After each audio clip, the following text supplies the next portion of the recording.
एक तो मुझे तुम्हारी समझ नहीं आती कि तुम इस लड़की से सारे रिश्ते खत्म कर चुके हो।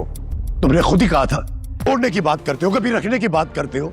ये क्या तमाशा लगा रखा है तुमने? नूर इस घर में रहेगी या नहीं, ये मेरा फैसला है। यही रहेगी मेरी नजरों के सामने, तो अब ये यहाँ से कहीं नहीं जाएगी। मुझे इस कमरे में कैदी बना के रखा है। इस कमरे की जीनत बनाए वो चीज जो कभी मुझसे करीब रही हो, उसे कभी खुद से दूर नहीं किया। गुलाम बना के रखा हुआ है मुझे। तुम्हारी बहन इसी तरह मारा होगा ना आपने हूर को। दीवाना वार मोहब्बत करती हूँ जुल्फिकार शाह, मैं तुमसे मोहब्बत करती हूँ। क्या कहा?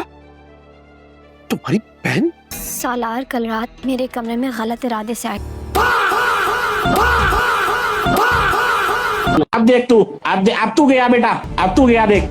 जैसा कि कल रात आपने एपिसोड में देखा, नूर ने आखिरकार हिम्मत करके अपनी पुप्पो को सब कुछ बता ही दिया कि कैसे सलार मुझे हरासा करता रहा और मुझसे जिंगा लाला करने की पूरी कोशिश करता रहा। मुझे ये फार्म हाउस में भी इसीलिए लेकर गया था ताकि वहां जाके मेरे साथ ये जिंगा लाला कर सके, लेकिन मैंने इसकी ये ख्वाहिश पूरी नहीं होने दी, जबकि इसे पता था कि रुखसती 1 साल बाद होनी है, फिर भी ये मेरे साथ जबरदस्ती करता रहा। इस सारी जिंगा लाला वाली स्टोरी सुन के अंजुम पुप्पो के तो होश ही उड़ जाएंगे। वो जिस बेटे को इतना नेक पाक साफ समझती थी, उसकी असलियत जब उसके सामने आएगी तो देखना यह होगा कि अंजुम पुप्पो अब उसको क्या सजा देती है, क्योंकि सलार आज तक जो कुछ भी करता रहा किसी चीज की कोई सजा नहीं मिली। अब सलार को सजा मिलना तो बनती ही है। दूसरी तरफ नूर भी अब एक नई मुश्किल में फंस गई है, क्योंकि जुल्फिकार शाह ने उसे एक कमरे में कैद कर दिया है। ये वही कमरा है इसमें हूर की सब चीजें पड़ी हैं, सब पिक्चर्स, और अभी हूर भी इस कमरे में कैद होती थी। शादी के बाद नूर जब इस घर में आई तो आहिस्ता आहिस्ता उसे नौकरानियों से हूर के बारे में सब कुछ पता चला। इसलिए जब उसे पता चलेगा कि नूर मेरी सगी बहन हूर थी, तो उसके बाद वो बहुत ही गुस्सा होगी और उसे एहसास होगा जो सारे जुल्म की कहानी मैं सुनती रही वो कोई और नहीं, मेरी सगी बहन ही सहती रही। बात सुन के वो जुल्फिकार शाह से बहुत ही गुस्सा हो जाएगी, नाराज हो जाएगी। जुल्फिकार शाह को जब पता चलेगा कि नूर और हूर सगी बहनें हैं, उसके भी छक्के छूट जाएंगे। वो भी बहुत हैरान हो जाएगा और हूर से पूछेगा क्या वाकई हूर तुम्हारी सगी बहन है? तो नूर उसे आगे से कहेगी हाँ वो मेरी सगी बहन है और मुझे अब एहसास हो रहा है कि कैसे तड़प तड़प के वो मरी होगी और कितना तुमने उसके साथ जुल्म किया होगा।